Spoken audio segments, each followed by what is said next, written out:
Top quality और consistent performance के लिए सिर्फ सिल्वर पंप नाम याद रखना। નો મામલો લોખા તત્વો રોડ પર દારૂ અને ડ્રગ્સનો નશો કરતા હોવાનો સ્થાનિકોનો આક્ષેપ છે।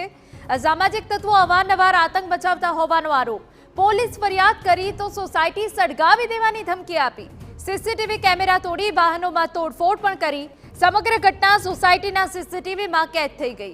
ત્રણેય આરોપી સામે પોલીસ ફરિયાદ નોંધાવાઈ છે। તત્વના માણસો આવ્યા હતા અને અમારી સોસાયટીમાં અમે બધા સૂઈ રહ્યા હતા।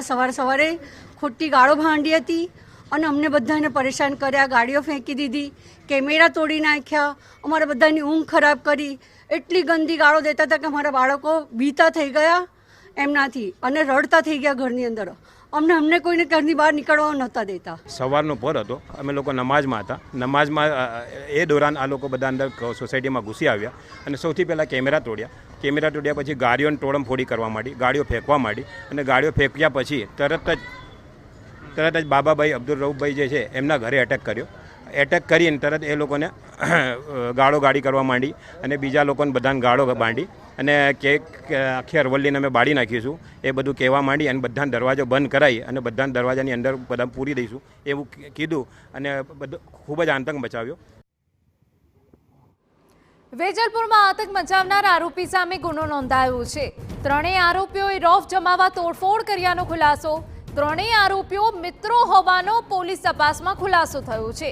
આરોપી અઝહર શેખ વિરુદ્ધ અગાઉ 7 જેટલા ગુના નોંધાયેલા છે। અન્ય 2 આરોપી તેના સાગરીત હોવાની માહિતી। પોલીસે વિવિધ ટીમો બનાવી આરોપીની શોધખોળ હાથ ધરી છે। આ 3 મિત્રો છે અને આમાં જે 3 આરોપી પૈકી જે અઝુદ્દીન ઉર્ફે કવાલ કરેન છે એના વિરુદ્ધમાં 7 ગુના દાખલ થયેલા છે। એમાં 3 પ્રોહિબિશનના છે, 1 એનડીપીએસનો છે, 1 ચોરીનો છે અને 2 મારામારીના ગુના દાખલ થયેલા છે।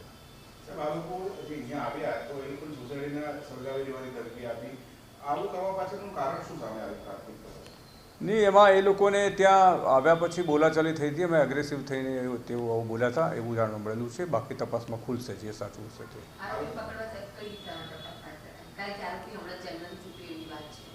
આરોપી માટે જે ટીમો બનાવવામાં આવી છે અને ટૂંક સમયમાં તમામ આરોપીની ધરપકડ કરી લેવામાં આવશે।